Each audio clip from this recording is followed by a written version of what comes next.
you have to be an active participant.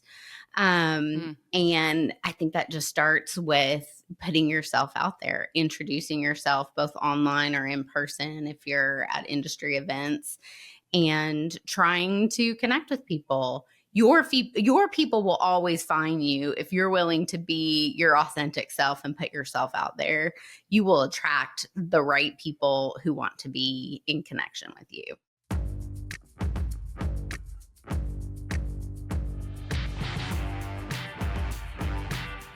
Hello, everybody, and welcome to today's episode of the Framework Podcast. I'm your host, Trujillo Limón, and today I'm super excited to be joined by Joanna Ehresman and Leah Alter, co-hosts of the WomenShare Podcast. Ladies, welcome to the show, and thanks so much for joining me. Thanks so much for having us. We're so excited to be here.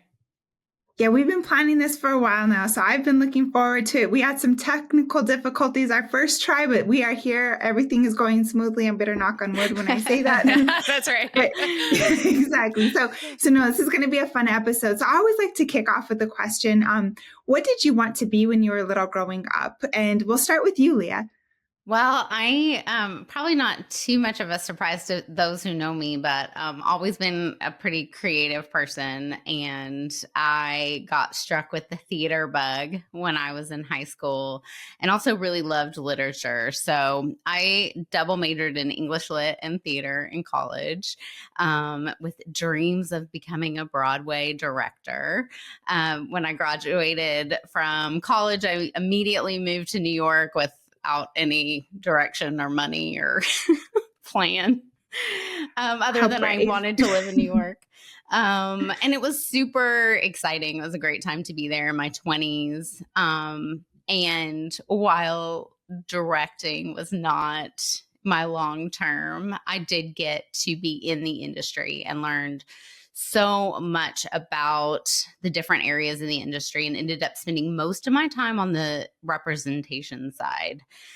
So working with actors in television, theater, and film. So that was really actually my interesting way into the financial services. I literally had the boss that hired me that said, "Oh, you know how to deal with famous people? You'll be great with advisors." Yeah, totally. So it kind of all worked out the way it was supposed to.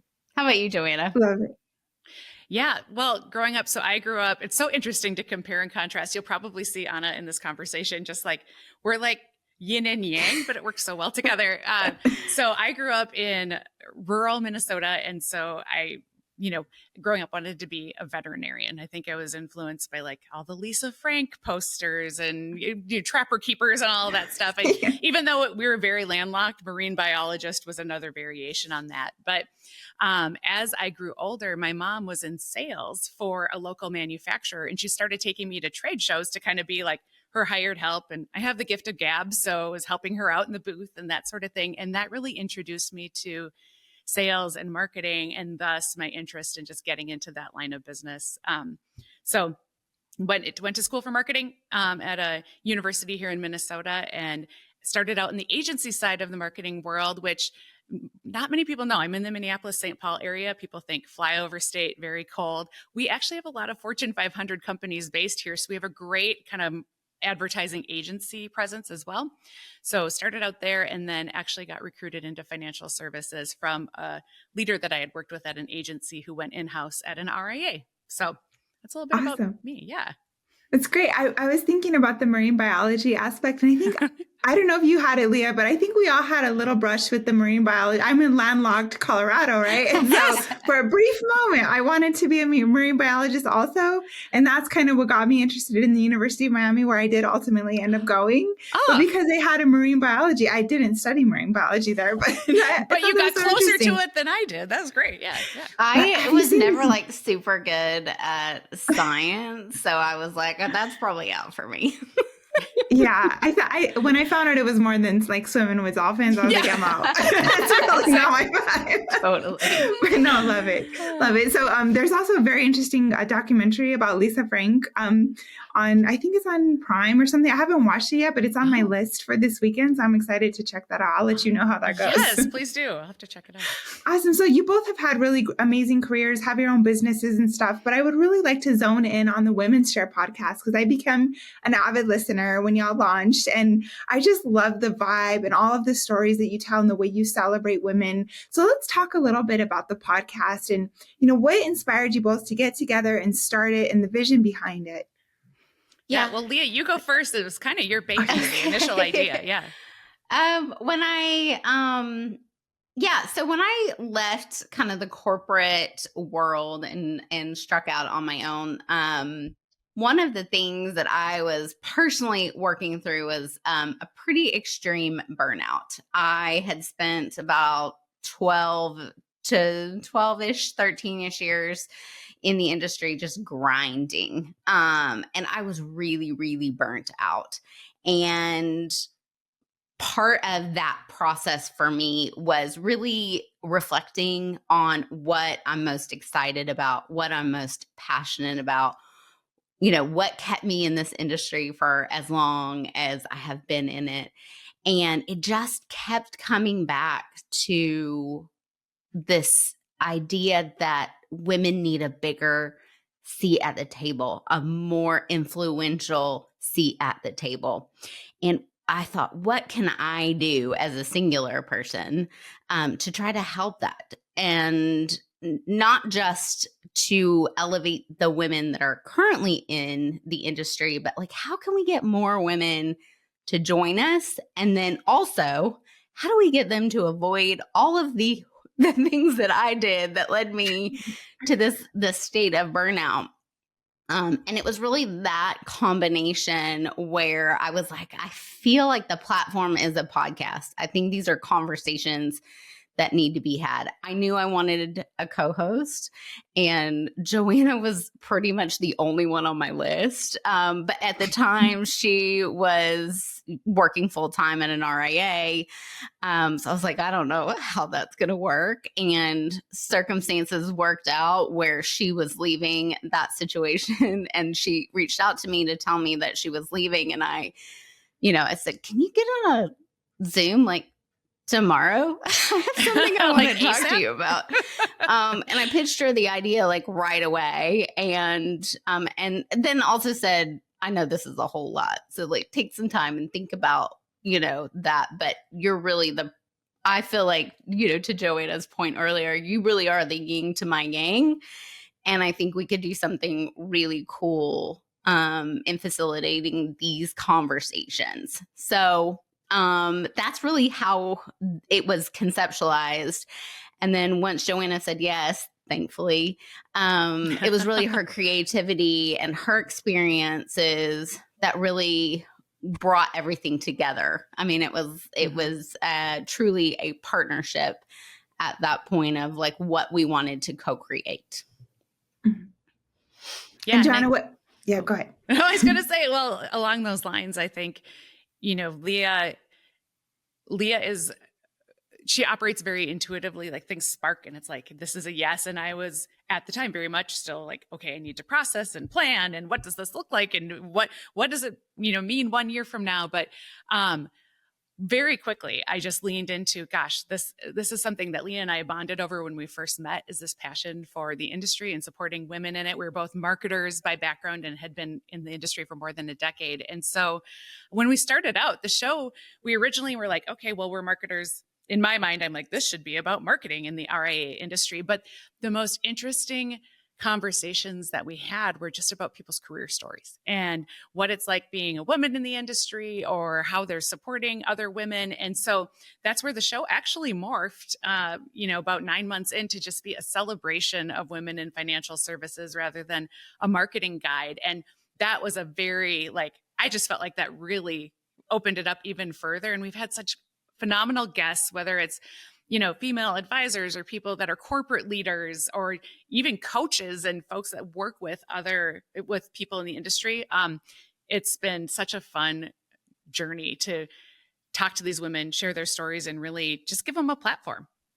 For sure. And it's a great show. So if y'all listeners, if you haven't had a chance to check out the episodes, please find WomenShare Podcast on, I like Spotify. That's my platform of choice, but whether you use Apple Podcasts or whatever works for you. But, last year in our women's State of Women in Wealth Management research, we found this queen bee phenomenon, right? Women kind of holding others down, like not kind of, that internalized kind of sexism that maybe presents as competition. But the beautiful thing about the stories that you all present on your podcast is this idea of community over competition, which I think is the antidote to this queen bee syndrome, right? Yes, totally. Building community. So let's talk a little bit about why that's important when it comes to bringing more women in the industry and advancing them. And Joanna, we'll start with you this time.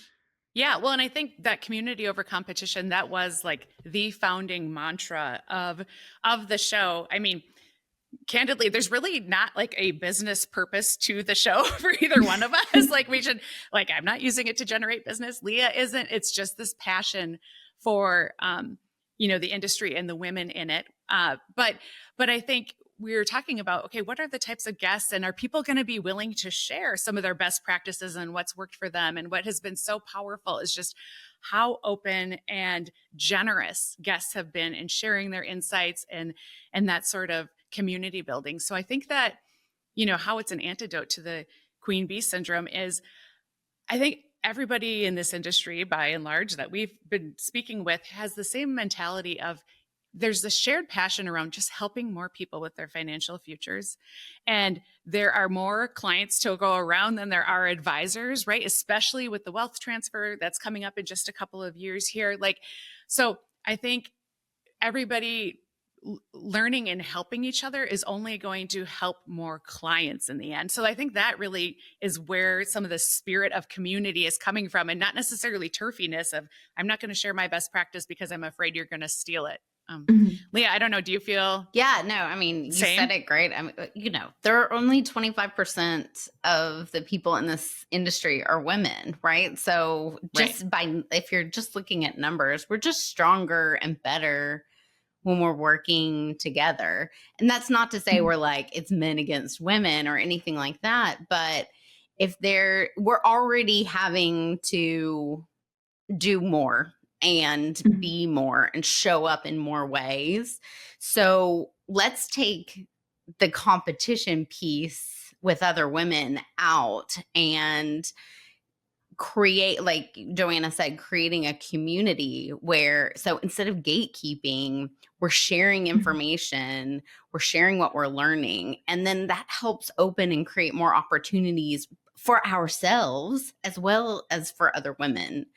And we have seen that happen again and again. Even women within that have come on the show and shared their stories, connecting with one another. Also, there aren't a lot of us in terms of numbers. However, it's still a big world out there, right? And there's still a lot of other women throughout the industry that we probably have a lot more in common with than we don't. And we felt like the show could create a space for women to find there are other women like them, like-minded, who are focused on similar things within the industry. For sure. And that leads me perfectly into my next question, which is about like the power of building that large network, especially of women, and being in community and in network with other women. What would you both say is the benefit of having that network? And what have been some common threads on how, your guests and you yourselves are building that network of women? And we'll start with you this time, Leah. Well, I think it really starts by being vulnerable and putting yourself out there.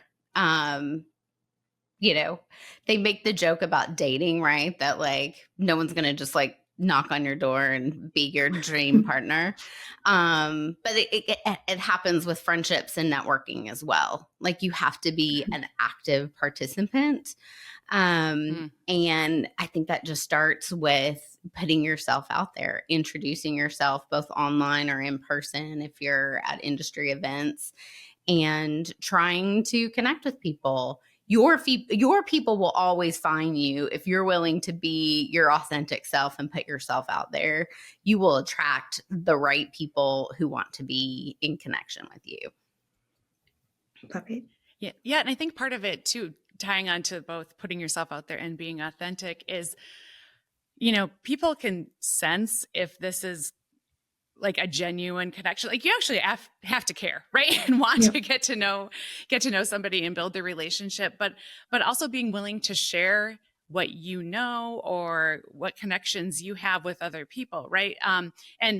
And the reciprocity that happens. Anna, I'm even thinking of, I think we originally just started becoming aware of each other on LinkedIn after Julie Racketts of Carson Group was on WomenShare early in 2024. And, we just started liking each other's content. And then that led into an actual like exchange of messages and then a call and all of these things. And I think it's authentic. It wasn't like, this strategic, calculated approach. Yeah. And so I think the benefit of, having the strong network of women is if it's grounded in authenticity and generosity, it just pays dividends on both sides. Like I've gotten so much from the women who I've connected with, and hopefully I'm doing my part to share back, right? Because it's back to that whole all boats rise. Like, let's just help each other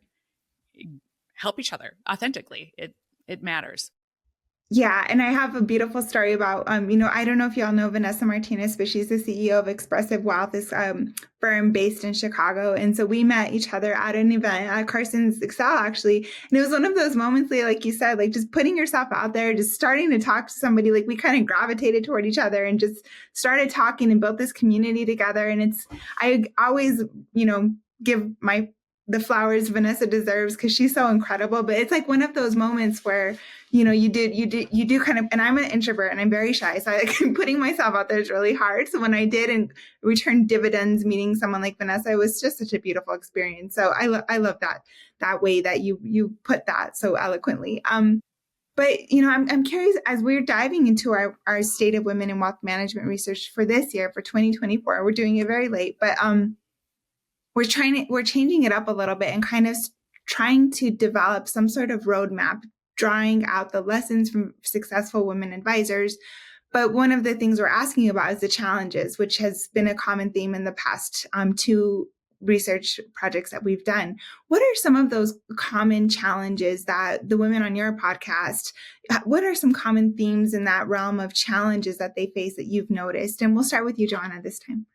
Yeah. Well, I think there's a combination of both like external and internal. That's what's been really great. Like we were talking about people sharing. So internally, I think there's still this element of limiting beliefs to a certain extent, or, kind of self-disqualification from even speaking up or trying or taking that stretch assignment or stretch goal. So that is something that has certainly come up. But again, what's been wonderful about our guests on the show is they share so openly and can help to demonstrate, like, here's how I overcame that. And I just did it. And guess what? I'm still here. And I was a success because of it, et cetera. So I think it helps to encourage other people to just be a little bit more aware of when that's at play and how they can help to just check themselves on it and go for the stretch assignment.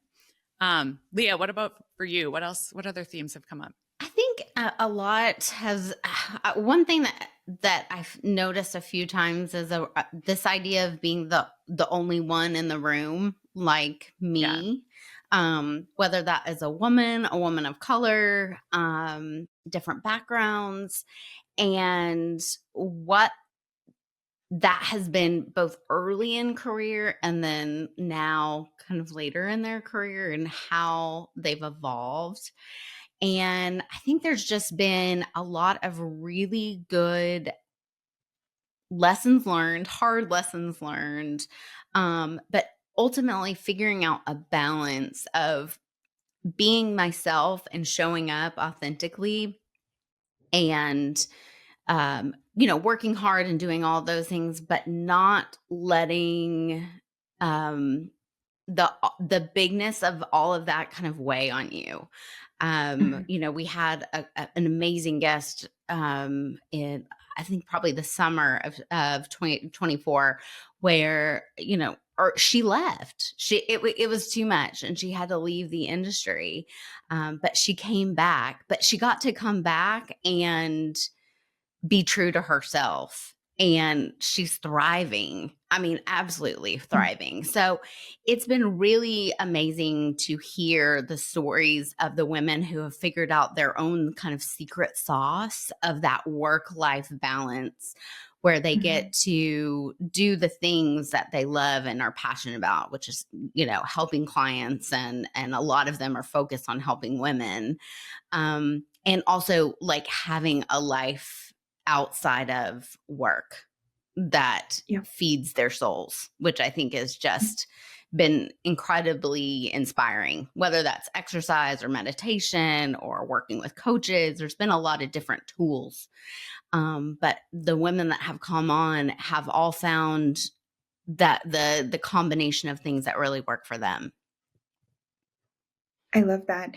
So one of my favorite parts of your episodes is when you ask about the things that they're celebrating or the things that you can help them celebrate. So that's always my favorite part. So for you, what are some of the favorite successes that you've celebrated on the podcast? And we'll start with you, Joanna. Yeah. I mean, I think there have been so many great milestones, right? Like it's amazing what people will surface, whether it seems big or little, like, oh, we had a child that was able to drive now, and I'm no longer the 100% chauffeur in this household, or family, celebrations, becoming an empty nester, that sort of thing. But what I've loved are some of the women who have just celebrated, like, I learned this new skill, or I took up this hobby and I got myself out there again. It was like just being really real of sharing, like, hey, this is what really lights me up and has been meaningful to me, even though it may not be something you'd expect, given that I'm a financial advisor, this corporate leader that, is very buttoned up and professional. But guess what? I really love to, get crafty, and it brings a lot of meaning to my life. Cause I just think, again, we're all, multi-dimensional people. And it just helps, I think, everybody to realize that there's so many sides to us as people in the industry and as women, and that's worth celebrating. Leah, what about you? What are some other And a big props to Joanna, because she was the one that she wanted to add that in when we did kind of the change over from a marketing guide to a celebration of. She was like, well, we need to celebrate something every episode if that's what we're changing our title to.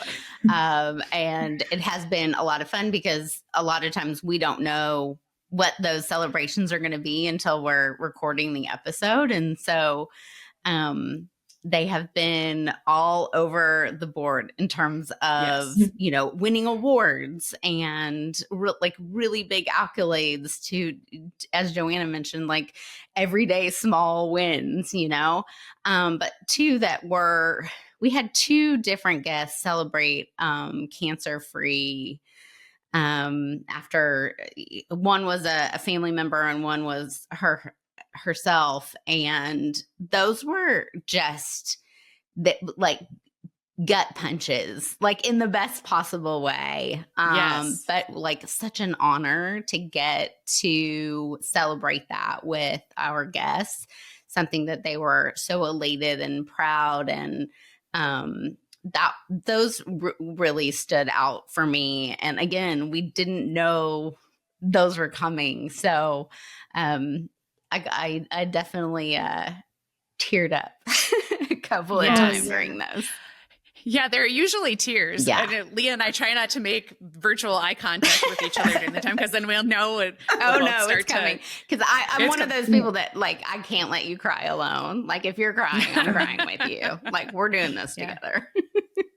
But we've talked about the fact that we really, it's an indication that the show is a safe space, right? Mm-hmm. For our guests, that they're willing to share. And that was obviously our goal, but it's just so gratifying. See, now I'm getting teared up again. Okay. It's just so gratifying to experience it, right? That these people are sharing so generously. And I think those real stories and that connection is what just is fostering the engagement with the show. So while we're enabling the conversation, I feel like we can't take too much credit for, like, it's our guests that are sharing this and helping to just draw in other like-minded women.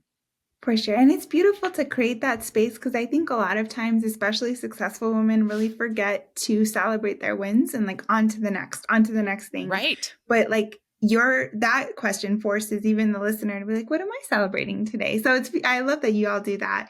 So as we start to wind down, and I know we didn't get to every question, but we will be together again. So join us, all three of us, for an episode of Reframe. If you don't follow Carson Group and Carson Coaching on LinkedIn, please follow us and you'll catch us again during Women's History Month. We're going to have another great episode there. But you recently had on the notorious Mary Beth Franklin, right? And I loved the idea of that, ignoring all of this great, so-called great career advice kind of got her to where she is now. So I wanted to ask you both, what was the greatest advice you ignored in your career? And we'll start with you, Leah. Greatest advice I ignored. And this has come up a lot for our guests too, about acting a certain way and looking a certain way to fit in or to play a certain role within an organization. And I can just say that early in my career, I didn't ignore it. And I tried really hard. And I spent a lot of time being a square peg, trying to jam myself in a round hole. And so I would say if I could go back and ignore some advice from the beginning, it would be that, because whether it's an organization or another person, you don't have to shape shift yourself to fit somewhere. There are places, people, organizations that are going to value you and what you bring to the table without that. So that would be mine. Ooh, that's a good one. Agreed. I think for me, and this was actually within the last few years, as I was advancing in my corporate career, and this wasn't given directly to me, but I heard this saying, is that as you rise in the ranks at an organization, a company will buy your boundaries, meaning you need to give up more of your personal life, right, in service of the organization, which I understand. Like, there's greater responsibility. You're expected to be more available, that sort of thing. But I think for me, that wasn't success to me. That was not what is meaningful. And so I chose to, I guess, ignore that. And that was actually part of, the decision point of why exiting corporate was the right thing for me, and to start my own venture, because I wanted to explore and create my own definition of having a successful career that also honors the multiple facets of my life, gives me space for the podcast, which is, a passion project, gives me space for other things outside of the grind, like Leah said earlier. And so, that's something where I'm like, okay, if that's what is defined as success here, then I'm choosing a different path, and I'm going to create my own. Still on that journey, figuring it out, but so far so good. But that would be my biggest piece that I said, no, thanks. I love it. Love it. Well, ladies, thank you so much for coming on Framework and for being vulnerable and sharing your stories. I know we have some more time together in March, and I wanted to be cognizant of your time today. So is there any last thing you want to add that I didn't know to ask, or that you would like to include? I would just say we would love to have you check out the podcast. So we are on, it's WomenShare, a celebration of women in financial services. We're on all platforms, Apple, Spotify, Pandora. We also have a YouTube channel. So if you like to watch your podcasts and not just listen to them, you can check out our YouTube channel. It's also WomenShare. And connect with us on LinkedIn. We are always, Joanna and I personally are always looking to expand our own networks, and we post a lot of good content, I think, on our WomenShare page. So we would love to hear from you. And if anything like stuck out from today or any of our episodes, we love to get feedback. So that's all I have to say. Awesome, Joanna. No, I think that was great. And just thank you, Anna, for bringing us on. And we just so appreciate the work that Carson Group is doing too, with the Women in Wealth study. So we're looking forward to additional conversations on that front, both on our show and on Reframe. Wonderful. Well, thank you both for joining me. And thank you both for being my walking buddies in the evening when I listen to your episode. I'm walking my puppies. So I appreciate all of the great content. And Yeah, and thank the rest of you for tuning into this episode of Framework. Please subscribe so you don't miss another episode.